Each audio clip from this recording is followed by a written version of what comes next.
This is Kirk. And this is Ragz. And this is the current podcast, episode 3. Yep. Okay, so today we're going to talk about a bunch of new hardware news that came out. Stuff from PSVR, Microsoft, Atari Modal, Tango. I slipped that one in there. And we'll talk about the Simpsons VR episode and cardboard experience, plus a company 3D Wolf Print, which allows you to 3D scan yourself and put your avatar in the virtual world. So new hardware, the PSVR. So let's start with that. We did talk in the previous episode a little bit about how we tried it out at the Immerse Summit with Pool Nation VR. Yeah, so we got to try it out actually the week before the PSVR headset was released to the public, right, which I couldn't wait to get my hands on. I just kind of read about it, didn't really have high expectations. Yeah. But I actually thought it was the best headset out there. What did you, so when you say best headset, what part? Because for me, I really liked the way it fit. It was pretty comfortable, actually. It just kind of sat really nicely. And if I remember correctly, there were kind of two modes to tighten it where, like comparing it to the Vive, for example, you had like the straps on the side that you had to strap over. With the PSVR thing, there was a way to adjust the front and back of it and the side. It was kind of one of those like safety helmet type deals, almost, right? But it had a slider. So I think that allowed it to sit nicely on your face and get a good fit. I felt like there was no Velcro and straps like you have with the HTC Vive and the Oculus Rift. And those just seem like they're not as approachable. You got to fuss with them. And it's just like the PSVR, what I liked about it was it just seemed so finished. Like it was a finished product. Yeah. The design was just great. And it literally was kind of like putting a hat on your head. It made sense for the general public when I think they do PSVR. It's just going to be something they slip on and it's no big deal. Whereas with the Oculus or with the HTC, what I find a lot of times is I kind of get it too tight or too loose, or, if I had to keep adjusting it a little bit. And because I have to keep pulling the strap off, the Velcro off and on, it's a little annoying, I guess. But so the thing that I didn't get a chance to check out a lot, like after reading the reviews, once they got released to the public, was the tracking. And so that's one thing. The headset I thought was great. Yeah. I didn't realize that it might be using some older technology with the motion controllers, which doesn't mean it like paired up the headset with the latest technology, So it's like maybe the PSVR is really going to be better when it's the headset and the next gen motion tracking. Yeah, I think they stuck with the Move controllers probably because they knew that it was just out there. I think they were kind of maybe waiting a little bit to see how it took off, or whether they got a lot of traction, and then they would put more focus on the actual tracking. But that's something that people have kind of complained about, where compared to maybe the Oculus or the HTC, the tracking wasn't that great because of the Move controls the way they were. But still, it was fairly decent. So the way the tracking works, if you're not familiar, the motion controllers emit a light, and the headset has lights on it, and there's a camera that the PlayStation uses. So it's like external tracking to see where you've moved, and it's mostly front-facing, like the current Oculus Rift works today. Is that how the Xbox Connect deals with looking at, or it's probably a little bit more nuanced? I'm not sure. Yeah, but it's something similar. So, but okay. So PlayStation VR, obviously, it has games. They're set up in Walmarts. People can go demo these things. I think it's just they're gonna probably sell way more than Oculus. And didn't you just read for Christmas? For Christmas, yeah, I think it's gonna be a big seller. I wouldn't be surprised if they're waiting to drop a game around that time. Oh, so speaking of that, what you were getting at was I just pulled up the PSVR to see news about it, and apparently all owners of PSVR are going to get for free the Call of Duty Infinite Warfare Jackal Assault VR experience. Say that like 10 times fast. Yeah. It's awesome though. But if it's an experience, I'm guessing that's a little short clip though, right? It's more of a here's like a few minutes of this game being played or something, as opposed to, or maybe it's a little. But you can't get more AAA than Call of Duty. Like I think that's one of the things, right? PSVR, Call of Duty, boom. That's like a done deal. Yeah, I think people are kind of waiting to see what kind of titles they come up with before they pick it up. But if they hop on with some of the newer games, then it's probably going to be pretty nice. But yeah, excited to see where that goes. We got to try one experience out, but maybe at some point we can swing by one of the stores and try it out some more and, kind of give you guys a little bit more insight into it. The other thing that Kirk had brought up initially was the Microsoft VR headset that they're trying to drop, or they said they're going to drop in December. And yeah, so this kind of came out of like left field for me. Microsoft comes out and they're like, hey, we have VR too. And they have... they have the HoloLens. Yes, they have a HoloLens. But, I mean, what's interesting about the Microsoft announcement is that they're doing what they call inside-out tracking, which is more like how the HoloLens works now. Is, the headset itself looks at other objects around you to say where the distance is from different objects. So it kind of knows the area you can move around in virtual reality from looking out from the headset, where what we said with the PlayStation VR, Oculus, and Vive, they work the opposite. There's usually like a camera or a laser or something outside of your perimeter that's looking at where you're at. So this will be kind of interesting. It's like flipping the concept. And I think one of the things they also, and along with that, they did mention, I think with Windows 10, there was another article before that, another piece of news about how they have made Windows 10 VR ready in some ways so that it plugs in nicely with maybe the HoloLens or other experiences, augmented reality experiences and things like that. So if that kind of pans out, and the headset is supposed to be about $300. Well, plus they're going to do the Microsoft style. They're going to partner and allow others to manufacture the headsets, and so you'll have like Asus will bring out their own headset, and they'll all be like Windows compatible. Oh, so kind of like just Android phones or whatever. Kind of like their laptops themselves, right? Yeah. So if you make a laptop, you can also make this VR headset and kind of license out probably the... Yep. A tethered headset, so it'll have like a cord going to this computer that you're talking about, a desktop. It's pretty exciting stuff. Like you were saying, the integration with Windows, they're going to like revamp Paint so that it does more 3D, like has more 3D features, and users can see that in VR. Oh, dude, I wonder if they're also going to do that with the Surface Studio. Did you see that? Have you seen that at all? Oh, with the dial? Yeah, the dial with the screen that looks like, it's basically like an iMac, but then the screen kind of moves down a little bit at an angle, and you have this dial that's kind of another input device to control stuff. But if they basically make the Surface Pad AR compatible, then technically you could just kind of flip it on the side, and then you could start kind of playing around with it. So the thing that excites me about the Microsoft announcement was, I was just thinking, back in the 80s, you might imagine back then there was a time when not everybody had a computer at their house. And then all of a sudden, a lot of people's first experience was that personal computer. With the announcement from Windows, every computer might just have the headset. The headset might just come bundled whenever you go to the store and you buy a desktop and a monitor. But I mean, it'll just come with the headset. Yeah, I was just thinking, like, when kids like have access to certain hardware, like their imagination's unlocked, and I think that's what's. But do you think that that's going to be a bigger deal, or is it going to be mobile devices? Now we're moving more and more into, I don't know, it's like a weird space right now. We have the Daydream, this Microsoft headset. You have something like the Vive or the Oculus. That's specifically the headset kind of experience. And I mean, we keep talking about the I just Vive. think it's the barrier to entry, right? If I think, okay, if I go buy a Vive, I have to already have a computer. I gotta go buy a second device. Or Oculus. It comes with an Xbox controller for full room scale. I gotta go buy all these peripherals. I gotta buy extra cameras. I gotta buy the hand controllers. There's all these things. I'm just thinking, a year from now, a computer comes with a headset.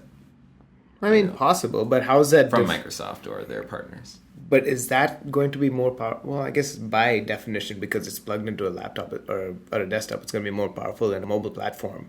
But at the same time, you can have the Daydream. The Daydream is far easier to transport around, right? Like, or a Gear VR even, that you could just kind of throw in your backpack, and you have a cell phone that you have with you all the time, and that quote-unquote computer just goes with you. Yeah. Whereas I'm all for mobile. In fact, I think that's definitely the future because, it's mobile in itself and you can walk around. I just think it's going to be an exciting time when the peripherals come with the base purchase. And since it's there's adoption just inherently. Just like so people will at least try it out. They'll pick it up, try it out. Like there's a reason not to go get a Vive if you're just buying a computer. But if the computer comes with a headset, just like a mouse and a keyboard, that's true. You might mess around with it. And then that's where I just think like the industry just needs these things in people's hands, I think, to start thinking creatively of I'd agree with that. I think that way you don't have to think too much about getting this other thing. It's more like kind of like the Pixel, right? It's like Pixel, you get a Daydream if you pre-order, or if you want to buy it, you could it's an add-on to the product. So the same way, if you're ordering like an HP or an Asus or a Lenovo or something, and you're like, hey, I want to also, hey, you could add this headset, which would have cost you $300, or you could buy it for $199 or $150 if you just add it along this computer. Then yeah, obviously it's gonna kind of, people are probably gonna be like, well, yeah, I think I can stretch it a little bit more. Or I'll try to up my budget a little bit so I can kind of have this accompanying little tool. What if you can buy just the computer without the monitor? Yeah, it's just the headset, the keyboard, mouse. That's got to be there. We talked a little bit about how in the future you may have these spaces where you don't necessarily have to have a screen anymore. So maybe this is the beginning of that kind of revolution where you just get a machine and then you get a headset, and that headset's your primary viewing device or your kind of your monitor.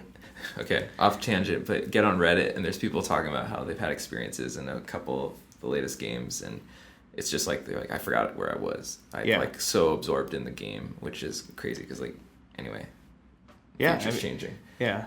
And then the next one was Atari Modal. The whole thing with Atari was room scale. No, it was not room scale. It was enterprise scale. Yes. That's what they said. They said it was enterprise scale. And what that means is in their demos, they're showing, scaling this out and using it on a football field. Yeah, that's right. And they said if you see the video for it, we'll link it. We'll maybe link the YouTube video to the thing on our post. But if you look at it, it's you kind of go and hang out in this huge field, and you have these guys playing this kind of interactive game standing on top of some buildings, whatever. But I mean, you'll see it when you see the video. But imagine a soccer field or a football field or something, grass field that you're outside in the grass, but you could wear this headset and then you could basically interact with this other person. The idea being, if you have a huge warehouse space, enterprise level, or a big open space or open seating kind of thing, you can have these headsets and interact with other people automatically. I think that's a... So I guess with Modal, it was odd because it seemed like, how can you compete with Facebook? And we were talking about it earlier. Basically all around the same time, there's so many conferences and so many companies trying to drop news on new hardware and ideas that are coming out. These were all overlapping with each other. Yeah, we're in a place right now where I think something's got to give, right? At some point, some of these just are going to go away.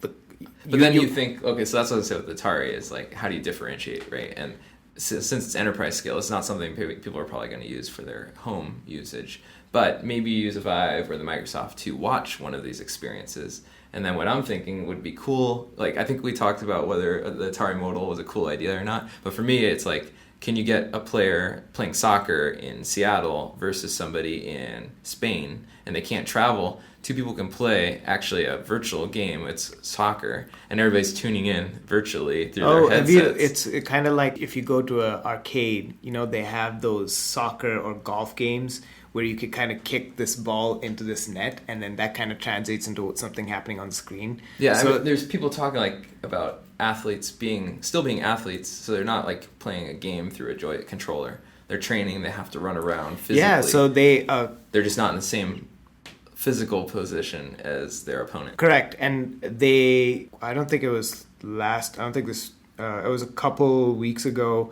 on Monday Night Football. John Gruden was talking about how the quarterback for the Arizona Cardinals, Carson Palmer, uses Gear VR to train and look at plays and look at defenses and how to read them and how for the actual in-game situation. Yeah, in-game situation. And I think that's going to be super useful for a player who needs to know how I'm going to react. And then if they're coaches and they're all timing it and they're watching the experience on a monitor and they're seeing how their quarterback is doing or what mistakes they're making, they could kind of be like, hey, you forgot to look left or you didn't look on that side. And so this guy came in, you got a sack or whatever. So I think the way people train is going to, start expanding.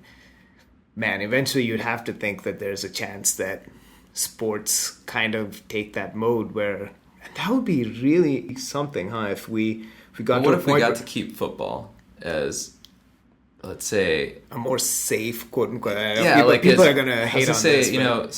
Maybe we're getting in the bad zone, but people say football's violent, right? So it's because of head injuries and spinal injuries and all that stuff. But what if it could be just as real, but yet in VR. Dude, but for you to do that, you'd have to be super secure. You'd have to make sure no one can hack into your thing. No one like DDoSes your. I think we're a long way before any of this can happen. I know. 10 years? Just talking about like potential things that could happen. If you started doing that, then yeah, I mean, if some dude or set of dudes wanted to be like, we're fans of, it's like the Eagles and Cowboys, and we're fans of the Eagles. And so we're gonna take down the Cowboys players just by then you or my players will run just 5% faster. Yeah, exactly. Or you could just tweak it just enough so there's just a little pinch of lag, and so you missed it. Well, I mean, this is stupid. I mean, this but it's. I mean, I don't know. Anyway, it's fun to talk about that random stuff. Okay, so on the Atari modal, like actually, the more I think about it, the more I can see the differentiator. So I don't know if we're going to get to try it as a consumer anytime soon, but it'll be interesting to watch the news. But just for our, minimal set of listeners at the moment, I know when we get to like when we get to a million listeners, I mean, we'll look back at this in jest. Our humble days. Yes, the humble days where we only had, I mean, I think, Kirk, you were doing analytics of the last podcast, and we had, 3 listeners? We had 3 listeners on top of... Okay, it was me on my phone and my computer. Yeah, and then the other one was me. Yeah, probably. And then maybe my wife, because I was like, hey, listen to our podcast. And she's like, God, okay, fine, I'll listen to it. Anyway, we're hating on ourselves. We shouldn't do that as much. Tango. What's going on at Tango? What Google is Tango. Are you familiar with it? No, I have no idea what that is. It's the latest phone with Google Android's operating system that does 3D scanning. Nougat? Yeah, Nougat, but it has the hardware on it as well, so you can actually do 3D scanning. So it works a lot like how Paolo had 3D scanned to me, but you just use your phone, and since there's 2 cameras, it can tell distance. You can use it to measure things. Like literally, it's like... Wait, so it's separate from a phone device? No, it's all integrated in the phone, which is different than I can't think of the company offhand, but they have this devices you can attach like an iPad and do 3D scanning. But in this case, it's just built into software and hardware, and the phone has the ability to determine distances and do like photogrammetry. And just to be clear, this is not the Pixel. This is Correct. Like the Tango is it's a phone. Actually, that's the kicker, is that a lot of people are wondering what is Daydream and what is Tango and how do they relate to each other. When did they announce this? They've actually been doing research on it for a while, and they've shown it at a few of the Google I/Os, I believe. But this is the actual hardware in the market right now. I don't know which company makes the actual the phone, but the phone just released. But it's a phone. Yeah, it's an Android phone. I'll show you right after this. Okay, it's an Android phone. Well, after I take a look, I guess we'll kind of try to. So I'm blowing you away with the idea, but you get the concept, right? It's I kind of do, but it's kind of confusing though. Like, why would you do that and compete with your own product? Like, why would you throw out? Sorry, I think it's being pitched though as a like full-on AR type phone, because it can do all these augmented reality things, right? So mainly because you can see like distance of how far you are from objects or where objects are, and then you can overlay stuff. But you have something like the Pixel that's a powerful device. It's a fairly powerful device, and you have the Daydream. Why are you doing this? At some point, the two will probably merge back into each other, into like one device. Moonshots, man. Just let's put some teams out there and have them. Yeah, I guess self-organize.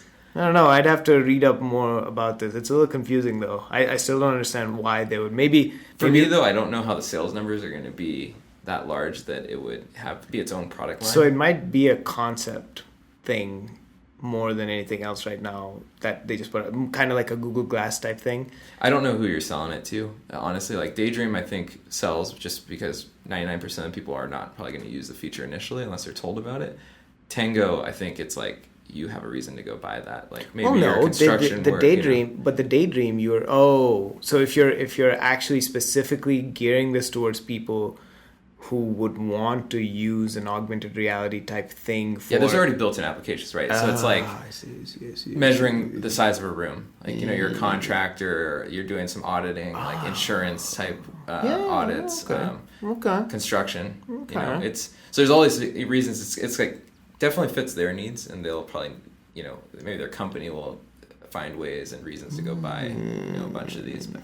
Yeah, I'd have to read up more about Tango itself. That sounds like something that maybe they're obviously they've looked into needs and they've figured out like that this solution that Not like we us could dummies. yeah. Just like, As it wouldn't be us. If it was me and Kirk, we're like, yeah, man, this sounds super cool. Let's put this out there. Yeah, we got 2 people buying it. Yeah. actually, I'm not buying it. Now, yeah, they might be family that we give it away to. There you go. So that was a. I guess Okay, that so was that's that was the hardware segment of this podcast. I guess the other thing was the Simpsons episode that they had. Check it out then. Yeah, yeah. So 600th episode was the big anniversary. Yeah, it was the 600th episode anniversary. They released a Google Cardboard experience. That's kind of fun. It's short, but it's a little interactive. The characters kind of talk to you. But I want to talk about it. I think it was the best VR 360 video thing I've ever experienced. Yeah, I would agree with that. Just because, not because it was, like the highest resolution, coolest, whatever. It's like you could put a cardboard on, you could watch this episode on your phone, and you got the idea, and you looked around, and it was interactive. So it's a 2-minute clip of The Simpsons, and it's a big parody all about being in VR and watching The Simpsons. Right. And without giving too much away, what I guess we would recommend is you maybe read up a little bit about the experience itself or what you need to do, because it's easy to miss stuff, and that's what happened to me. Like, I've only seen it once, and actually after talking to you, I realized that I missed some stuff. I actually have to go back and watch it. So I think, okay, so for me, well, first off, what I wanted to say was there was this cardboard experience, and we knew about it, and we both watched it the day it dropped, but they also just aired a regular 30-minute Simpsons episode with Mr. Burns about him buying this fictitious Oculus headset, and the whole episode's about virtual reality as well. Oh. But I didn't know anything about it. Okay. And you didn't know anything about it. I had no idea. Like, I just thought that they dropped this cardboard experience, and funny, a coworker at he asked us if we had seen the episode, and I was confused thinking he meant the cardboard experience. Yeah. He had only known about the TV experience, and I hardly watch TV anymore. So anyway, both are awesome. I'd go check them out on Fox. I think that you can watch the 30-minute for free right now, streaming. But the cardboard experience, what I thought was great about it was, since it was a parody, it worked well. Like, the fact that in 360, you should be able to look around, and maybe the experience can still be fun. And then there was audio that seemed to shift when you looked at different hotspots in it, which all this isn't quite wired up maybe if you just like watch a bunch of 360 video. Yeah, online. it was... what I liked about it was just that they were able to do a nice little job of making it seem more interactive than actual... There's some experiences on the Vive that were kind of good, but it wasn't super immersive in the sense of being immersive, like sound-wise, right? I think with the Simpsons episode, when you watch it, you can tell that like they put thought into where audio should come into play or not. We should ask our boy Joe about this. UDON Engineering. Yeah, there you go. Have him give us his take on how good or bad the audio was, but. Anyway, we should. I just thought it was cool because it's like playful. It gives you a reason to play, to look around. It doesn't force you in one direction, and it's worth rewatching more than once, which I think is what you want in a 360 experience. you'd want to check stuff out, and maybe the one thing I'd have maybe liked is if they wouldn't have had to say, like they wouldn't have had to put out something that said, here's like 8 things you got to watch, and these are the points you got to watch it at. But if they just said you missed a spot or something, and you were like, oh wait, which one did I miss? And I want to keep looking back at other things and try to come up with, make sure I covered everything, kind of thing, kind of like more of a game. But so maybe we should do an episode all about 360 video, because I think, like, I didn't read up anything about the experience. I just watched it once. Actually, I want to go back and watch it again. Yeah. But I didn't really think about like what I might have missed, and I think that's the thing, is that in theory 360 you're never gonna see the same experience, no matter, like, between 2 people, and like, unless you true watch, I mean, it's based on perspective entirely. Yeah. And depending on how well they've made the experience, it's very possible that one person could catch something, the other one could miss it. I think that's the hard part, is like directors have to like let go of all of that. Yeah, like controlling it, it's gone.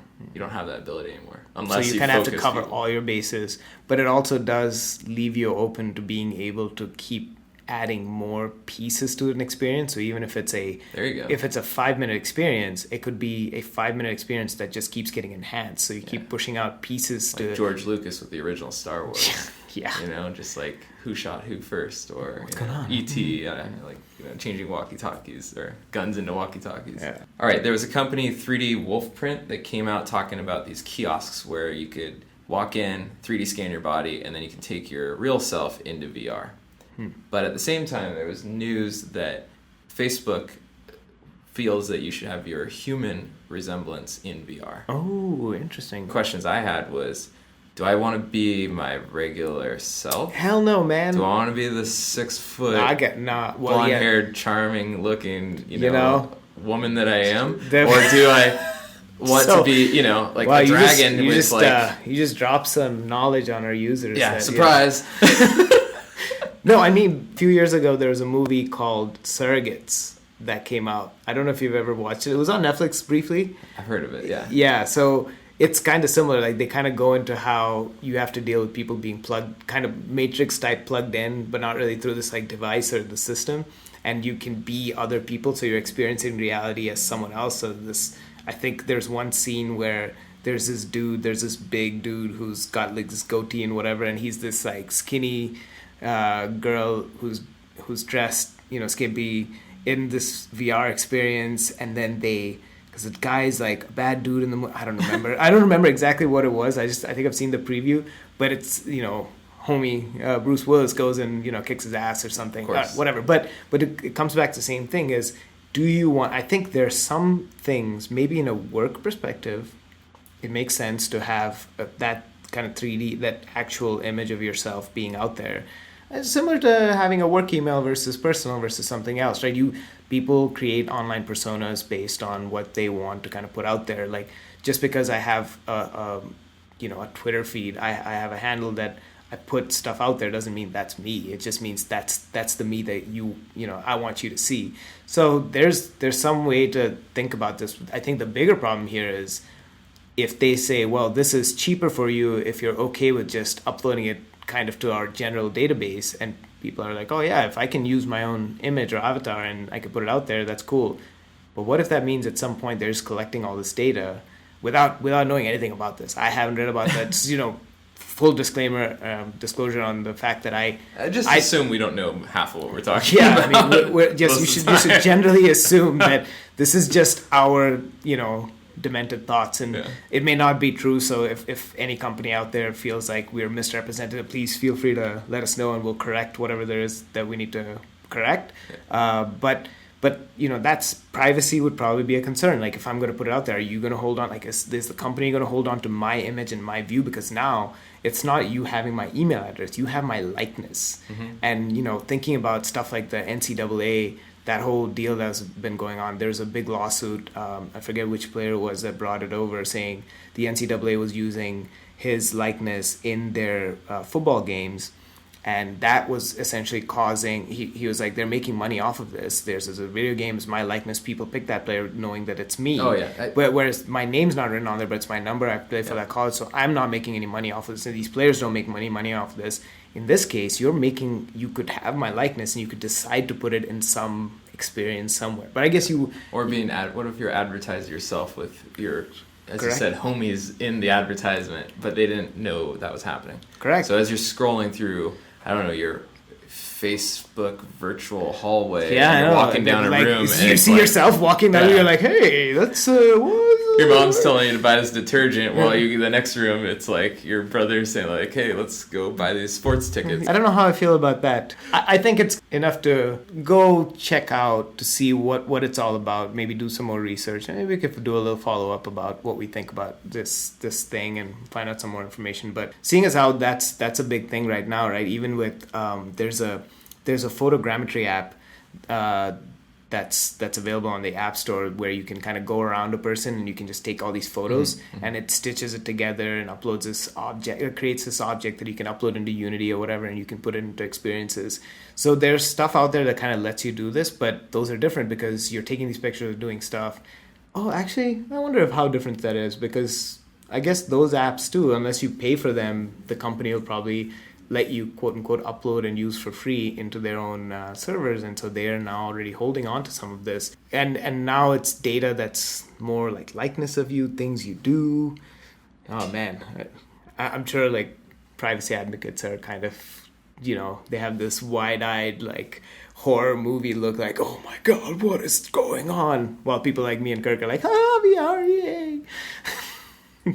Okay, copying your virtual image into VR, I don't know. I have to see it happen, and maybe then I'll have like stronger opinion. But for right now, like I definitely want to be that slug, fighting zombies and not know that it's charming Ragz sitting across from me, in the VR experience. I mean, eventually, if you could think about games with good guys and bad guys and things like that, like real people could be playing your characters. Think about that though, because if you can actually have real quote unquote enemies, or if there are people who are playing it, then if you play this level or play this game, they're actually coming at you from you. It's when you're coding something, you're trying to get this little enemy guy or person shooting at you or whatever it is.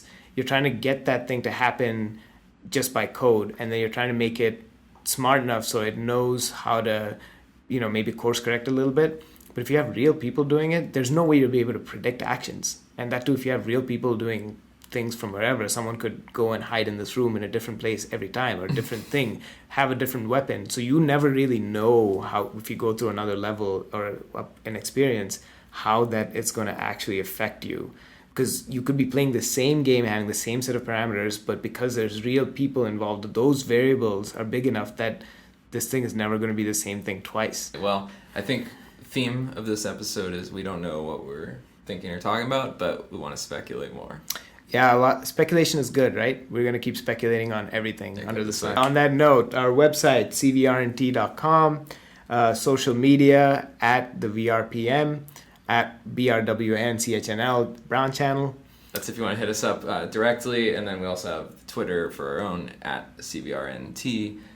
Also, we are on iTunes, so subscribe there if you like. That's probably a good way to get a hold of us. But I think email us. Email us if you have questions. Our email is cvrntpodcast@gmail.com right now. And then, let us know what you think of the show and any things that you like us to talk about. It'd be cool to hear your feedback. It would be cool to hear it back. Okay. No, I'd like more interaction from the audience. So here, the audience of 5. So 100,000 million billion people. On that note, we will close this out. Thanks for listening. This is Ragz. All right, this is Kirk. And see you guys next time. Next time.